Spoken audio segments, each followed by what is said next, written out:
Bubur sumsum dikunyah-kunyah. Assalamualaikum warahmatullahi wabarakatuh. Alhamdulillah.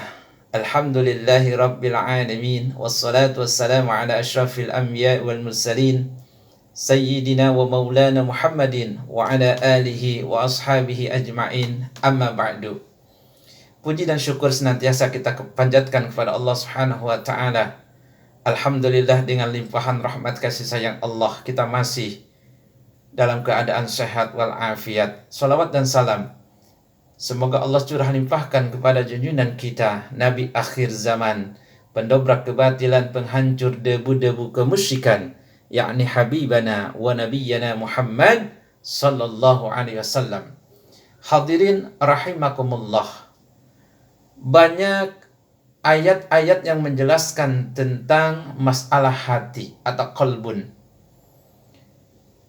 Diterangkan bahwa hati ini ada yang disebut dengan qalbun salim, hati yang selamat. Yang kedua, ada yang disebut dengan qalbun marid, hati yang sakit.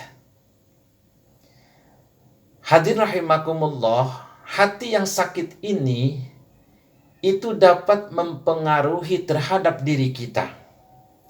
Sehingga pada saat ada penyakit-penyakit dalam hati kita, maka ini harus dibersihkan dalam diri-diri kita. Kenapa? Karena pada saat hati penyakit itu ada di dalam diri kita, maka kehidupan kita tidak akan merasakan tenang. Yang ada adalah penyakit iri, dengki, hasud, sombong. Ketika ada orang mendapatkan nikmat, kita tidak merasakan senang, bahkan yang pusing diri kita. Inilah penyakit hati yang harus kita betul-betul bersihkan dalam diri kita. Sahabat Abdullah di dalam kitab Nasaihul Ibad, Abdullah radhiyallahu anhu berkata, khamsun hunna min dawa'il qalbi, bahwa ada 5 yang termasuk penawar hati atau obat hati. Apa yang 5 itu? Yang pertama, mujalasatu salihina. Seringnya kita bergaul dengan orang-orang yang solih. Seringnya kita duduk di majlis-majlis ilmu. Sering kita mendengarkan ceramah-ceramah dari para ulama. Seringnya kita meminta fatwa, meminta nasihat dari para ulama. Ini adalah salah satu untuk mengobati hati kita yang sakit. Alhamdulillah. Maka dengan seringnya kita duduk bersama orang-orang yang solih, bersama para ulama yang mereka ahli ilmu, yang akan terus memberikan nasihat-nasihat agama kepada kita, sehingga ini akan mengobati penyakit-penyakit hati kita. Kenapa kita masih iri dengki kepada orang lain? Kenapa kita masih tidak senang pada saat ada orang yang mendapatkan nikmat? Justru yang pusing malah kita. Berarti di dalam diri kita ada penyakit hati yang harus kita bersihkan, harus kita hilangkan. Hadrahimakumullah. Yang kedua, bahwa obat hati itu adalah wa qiraatul Quran. Sering kita membaca Al-Quranul Karim. Kita tahu bahwa Al-Quran itu adalah obat syifa. Wa nunazzilu minal Qur'ani ma huwa syifa'u wa rahmatul lil mu'minin. Bahwa kami, kata Allah, menurunkan Al-Quran itu bagi orang-orang yang beriman sebagai apa? Syifa. Syifa, obat bagi orang-orang yang beriman. Itu Al-Quranul Karim. Maka terus kita baca. Kita baca. Karena Al-Quran itu akan memberikan petunjuk kepada kita. Inna hadzal Qur'an yahdi lillati hiya aqwam. Sesungguhnya ini, kata Allah, adalah Al-Quran yang akan memberikan petunjuk kepada jalan-jalan yang lebih lurus. Maka kita baca Al-Quran. Jangan bosan-bosan. Terus kita baca lagi. Rahimakumullah. Sampai kita mendapatkan manfaat dari Al-Quran yang kita baca. Rahimakumullah. Maka ada 3 kiat di dalam mendapatkan manfaat maksimal dari Al-Quranul Karim. Apa 3 kiat itu? Yang pertama, kuantitas. Berusaha kita membaca Al-Quran dalam jumlah yang sangat banyak. Kalau kita mampu bisa membaca Al-Quran 1 hari setengah juz, baca. Kalau kita mampu 1 juz setiap hari, kita baca. Mampu 2 juz setiap hari, baca. Terus kita memperbanyak membaca Al-Quranul Karim. Rahimakumullah. Subhanallah. Kemudian kiat yang kedua untuk mendapatkan manfaat dari Al-Quran itu adalah kualitas. Setelah kita membaca, kita berusaha untuk memahami Al-Quranul Karim. Kita pahami maknanya, pelajari maknanya. Setelah kita pahami dan kita amalkan dalam kehidupan kita sehari-hari. Itu kualitas agar kita mendapatkan manfaat dari Al-Quran tersebut. Kiat yang ketiga, intensitas. Berusaha untuk sharing dan terus-menerus membaca Al-Quran. Tidak henti-hentinya terus kita baca Al-Quran setiap hari. Subhanallah. Karena ini salah satu ciri atau tanda orang yang cinta kepada Allah Subhanahu wa taala, maka kita harus sering membaca Al-Qur'anul Karim. Hadirin rahimakumullah. Kemudian yang ketiga, bahwa obat hati itu wa ikhlaul batin,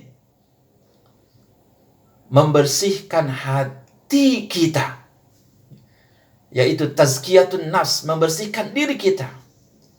Maknanya apa membersihkan diri itu? Membersihkan diri dari makanan dan minuman yang haram. Dan ini pun sangat mempengaruhi, hadirin rahimakumullah, pada saat kita memasukkan makanan dan minuman yang haram ke tubuh kita. Sehingga ini yang dapat memperbanyak penyakit yang ada dalam diri kita. Dan ini pun sebab yang akan memperberat di dalam kita melakukan ketaatan kita kepada Allah Subhanahu wa taala. Di saat perut kita ada barang haram, makanan atau minuman yang masuk ke dalam perut kita, sehingga ini akan menghalangi diri kita untuk melakukan ketaatan kepada Allah Subhanahu wa taala, sehingga akan merasakan berat dalam melaksanakan ketaatan kepada Allah. Maka hati-hatian rahimakumullah. Bersihkan diri. Wa ikhlaul batin. Kemudian yang keempat, bahwa obat hati itu adalah wa qiyamul lail. Kita bangun malam untuk sholat tahajud, bermunajat, meminta, berdoa kepada Allah Subhanahu wa taala. Di dalam hadis sahih, Allah Subhanahu wa taala berfirman, di setiap malam Allah menyuruh kepada kita, hal min sa'ilin fa'utiyahu su'alahu. Apakah ada di antara hamba-hambaku yang dia meminta, maka aku akan berikan permintaannya, kata Allah. Subhanallah. Wa hal min mustaghfirin fa'aghfirulah. Apakah ada di antara hamba-hambaku yang dia beristighfar kepadaku, memohon ampunan kepadaku, fa'aghfirulahu, maka aku akan ampuni dosa-dosanya, kata Allah. Wa hal min ta'ibin fa'atubu ilaih. Apakah ada di antara hamba-hambaku yang dia bertaubat, taubatan nasuha, maka aku akan terima taubatnya, kata Allah. Subhanallah. Tinggal kesungguhan kita bertaubat kepada Allah, meminta ampunan kepada Allah Subhanahu wa taala, dan kita banyak-banyak beristighfar kepada Allah Subhanahu wa taala agar Allah mengampuni dosa-dosa kita dan menerima taubat kita. Ingat, sebesar apapun dosa kita, pada saat kita menyesal, bertobat dengan taubatan nasuha, ya, dengan penyesalan, tidak akan mengulanginya kembali, maka Allah akan terima taubat kita. Allah akan bersihkan diri kita. Dosa-dosa kita akan dihapus dikarenakan taubatan nasuha kita kepada Allah Subhanahu wa taala. Kemudian yang kelima, bahwa obat hati itu adalah watadarru'u indas sabahi. Kita bermunajat kepada Allah Azza wa Jal di waktu subuh. Setelah sholat subuh, kita tidak langsung untuk pergi, untuk pulang, tapi kita duduk untuk berzikir, subhanallah, berzikir kepada Allah Subhanahu wa taala, membaca Al-Qur'an sampai Isra. Kemudian pada saat datang waktu Isra untuk sholat syuruk, kemudian kita sholat 2 rakaat. Pahalanya itu sangat besar, rahimakumullah. Dikatakan pahalanya seperti orang yang melakukan ibadah haji dan umroh tamatan, yang sempurna, subhanallah. Maka rahimakumullah, maka dengan melakukan ketaatan seperti itulah yang kita lakukan kepada Allah Subhanahu wa taala, maka itu adalah salah satu cara untuk membersihkan diri kita, untuk mengobati hati kita, penyakit-penyakit yang ada dalam diri kita supaya hilang, rahimakumullah. Jangan sampai kita melakukan maksiat ataupun dosa yang justru pada saat kita melakukan maksiat, yang itu akan menghalangi diri kita untuk melakukan ketaatan kita kepada Allah Subhanahu wa taala. Sucikan diri kita, bersihkan hati kita. Agar apa? Agar kita mudah untuk melaksanakan perintah-perintah Allah Subhanahu wa taala. Mudah-mudahan kita semua ditambahkan taufik hidayah oleh Allah Subhanahu wa taala, dihilangkan dalam diri kita penyakit-penyakit hati yang dapat menghambat diri kita melakukan ketaatan kita kepada Allah. Barakallahu li wa lakum. Assalamualaikum warahmatullahi wabarakatuh.